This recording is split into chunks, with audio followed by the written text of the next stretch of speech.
Hello and welcome to Cinephile Hangout Chromecatch. This is our video series Cinema Top 250, where we rank and launch an exploratory video into each and every one of the greatest 250 motion pictures of all time.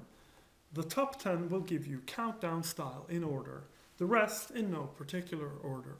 So where, for instance, will we have ranked L'Avventura, the 1960 art house gem by Italian director Michelangelo Antonioni, starring Monica Vitti and Gabriele Ferrezzi, the movie that we'll be discussing today. You will know at the end of this presentation. What I will not hesitate to say, though, is that this movie undoubtedly is worthy of its spot on the firmament of the top 250. And that at its Cannes premiere in 1960, L'Avventura shook the world of cinema, cutting severely against the grain of traditional storytelling in the pictures, while at the same time audaciously reshaping and reimagining cinema as a visual mode of artistic representation. If you'll join me, we'll have a closer look at just what that might mean. Let's go a little bit deeper into L'Avventura by Michelangelo Antonioni. Michelangelo Antonioni, born 1912, was one of those rare directors who excelled both in form and content. Bergman famously said that he was no technician, but rather one of those auteur movie makers who truly did have something to say. And this is true. Watching his movies, you always feel the presence of these larger existential questions lurking beneath the drama of the characters on screen, often it seems pertaining to the very core of human existence. And the degree of technical difficulty notwithstanding, Antonioni's pictures are nevertheless splendidly together visually, with beautifully composed shots, distinct photography, a tremendous sense of pacing and use of location to underscore his ideas and concepts. In L'Avventura, Antonioni collaborated with his then companion Monica Vitti, female lead and focal point of the movie. In one of the more lauded and celebrated collaborations in post-war European cinema, the two worked on all the three movies of the Alienation trilogy together, of which L'Avventura was the inaugural installment. The spleen, the ennui, and perhaps you can even go Weltschmerz here, I probably butchered that, of the solid emotional flip side of modernity is perhaps the enduring legacy of these three movies. And Monica Vitti was able to effortlessly exude these in almost every frame of the pictures that she's in. She perfectly portrays this angst and boredom that lies there always beneath the glossy surface of the rational, scientific, materialistic progress of the times. In the trilogy's second chapter, she stars again, this time alongside the inimitable Marcello Mastroianni of La Dolce Vita fame, and in the finale, L'Eclisse, she meets Jean-Pierre Melville's go-to hard-nosed Alain Delon. Antonioni knocked these out in rather rapid succession in 1960, 61 and 62, in what can only be described as a formidable burst of artistic achievement. And now our treatment of L'Avventura begins with a closer look at the plot of the movie. Or what plot there is, perhaps I should more accurately say.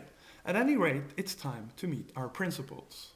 At the beginning of the movie, Sandro and Anna, who are in a relationship, and Claudia, Anna's friend, are speeding off to meet up with two other wealthy couples for a yachting trip off the coast of Rome. But at one point on the trip, having disembarked to explore an island, the rest of the party members discover that Anna is gone. They immediately start shouting out for her and even dispatch a search crew, but Anna is nowhere to be found. Thus, L'Avventura starts out in life as a movie firmly belonging to the mystery or the thriller genre. It even comes with an investigator taking statements. However, it doesn't remain there for very long. Because here come the tropes also of romantic cinema. Even with Anna's fate unknown and very little time having passed since her disappearance, Sandro makes a pass at Claudia. She eventually overcomes her initial inhibitions towards this burgeoning relationship, and Claudia and Sandro elope to attempt to find love and truth even in these, the strangest of times. Ultimately, though, L'Avventura outgrows even the love angle, and it spirals outwards into something akin to a metaphysical mystery, where people are as much concerned with finding themselves as with finding love or missing persons. And to find oneself proves no easy task for any of Antonioni's characters, as they live the modern condition. This is a time of a nascent boom in the Italian economy and a time of a rapid technological progress. But even with all the promise of modern life, it's as if psychologically these characters are barely hanging on. The characters seem to be lacking something within themselves, something to truly believe in or to live for. Instead, they display these incessant signs of emptiness or insecurity about themselves. Their relations to others are often strained or tired. Also, time and again we see them break down in communications. It's hard for them, seemingly, to simply talk to one another or find a way to connect in a way that's humanly sensible and perhaps capable of alleviating some of the strain which they are experiencing. What results from this is a very particular kind of loneliness, or perhaps more accurately, an existential aloneness, which is very palpable on screen where the characters, even in the company of others, seem utterly alone and isolated.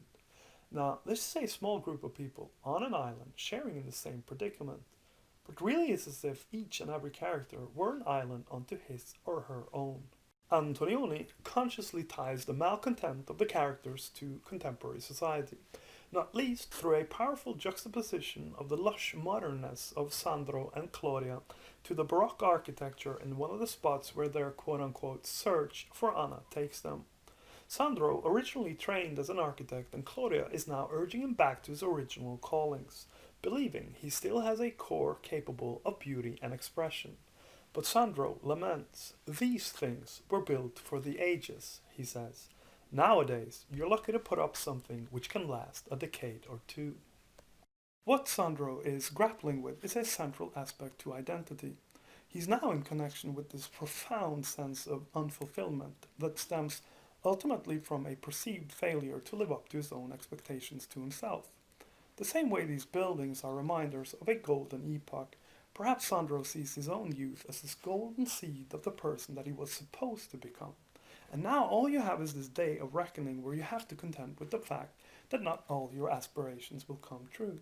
For Sandro, as well as for Antonioni and the picture itself, there is a creeping realization that perhaps it's the sped up carousel of modern life that's slowly chewing away at these valuable elements in a person's core. What remains then? Well, painfully little, and certainly one could argue no real sense of attachment to values, or perhaps even what is real. Certain glimpses may be had, such as here, when Claudia is opening the window in the simple fisherman's hut on the island of Anna's disappearance. And here I think she glimpses it, a simpler but more true life of concrete significance, symbolized by the nourishing warmth of the sun. Here, the fish go out of the sea onto someone's dinner plate where it is eaten and replenishes and gives nourishment and life, and so you have not lived in vain. But alas, it is not Claudia's world.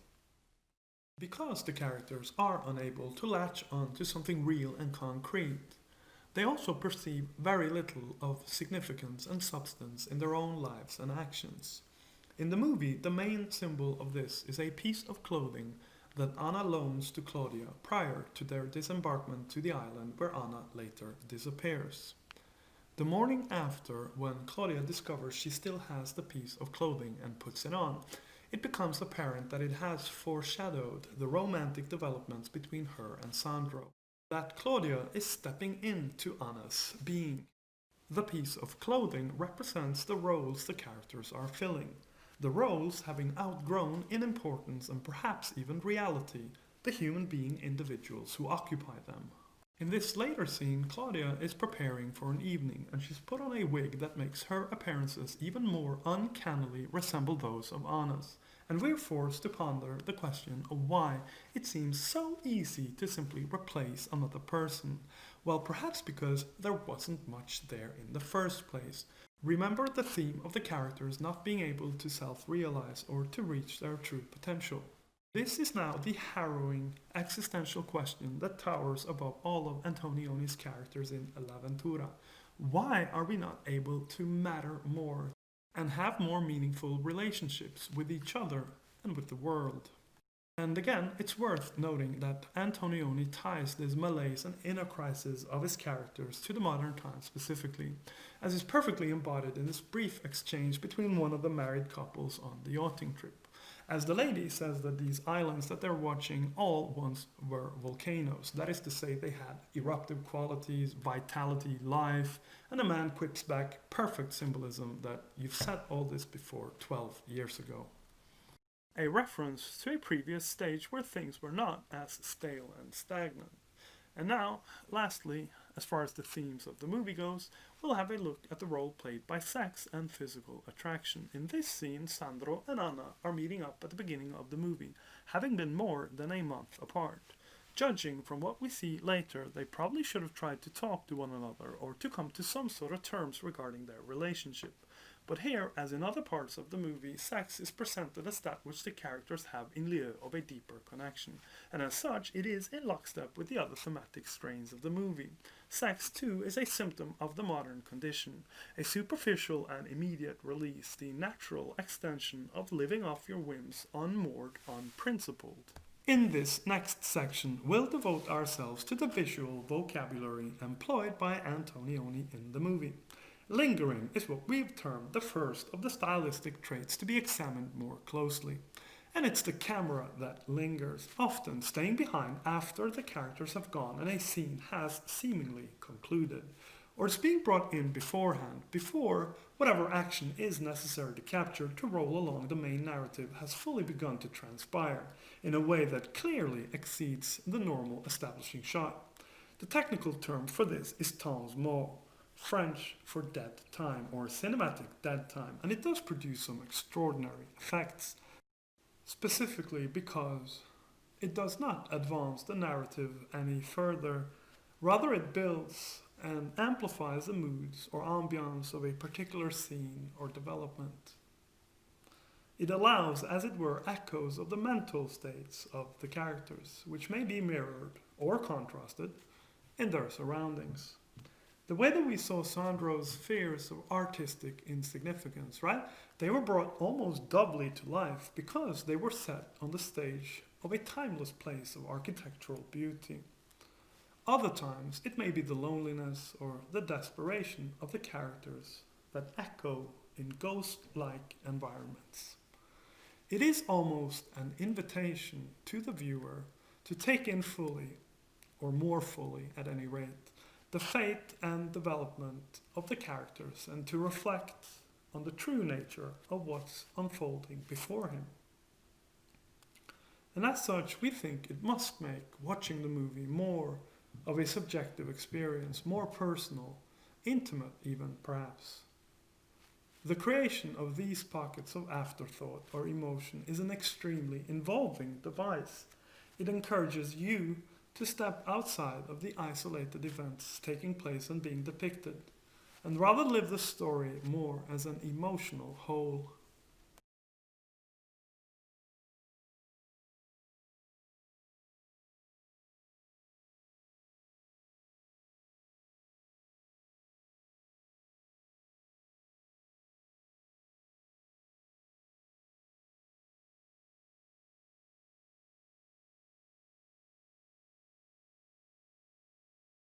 It also gives occasion to meditate on the many symbols offered up by L'Avventura throughout, and we may begin with the naked, arid landscape on the island where Anna disappears, easily experienced as a mirror of the spiritual emptiness the characters live through, and with Claudia perched high above the powerful currents of the sea, crushing against the island, it is more than natural to think of mental undercurrents in the life of the subconscious, and to understand how engaging with the nagging emotions felt by the characters of L'Avventura would indeed seem a daunting proposition.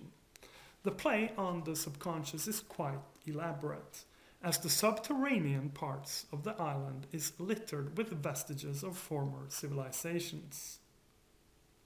The artifacts found there on a symbolic level could represent childhood memories or a connection to the past of the people through history. But as we've learned, things like that, capable of providing meaning, coherence, Well, they live rather dangerously in this movie.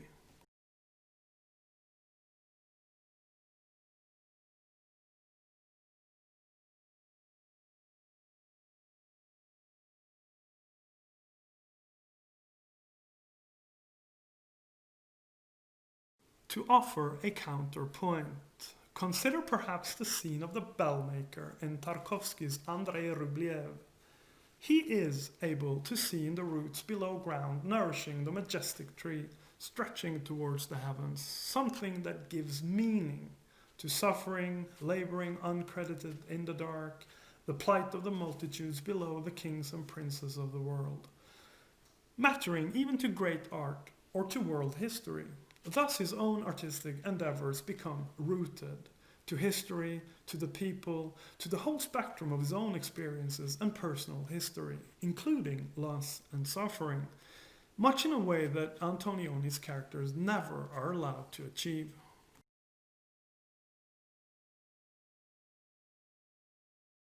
Before we wrap, it does feel necessary to say something about the cinematography, the shots and the camera work of this, a visual feast of a movie. As you can see from our examples, Antonioni really is the master of geometry and composition. And as a result, the camera itself, it seems, never has to do much. It seems it simply has to be there, because it's placed where it can draw on the balance of the shapes and the light in the scene. And this simplicity of the camera work, combined with a stylized, meticulous composition, creates lasting, unforgettable images, even of the ephemeral. The term iconic really is bandied about far too much for our liking, but I defy anyone not to use it here.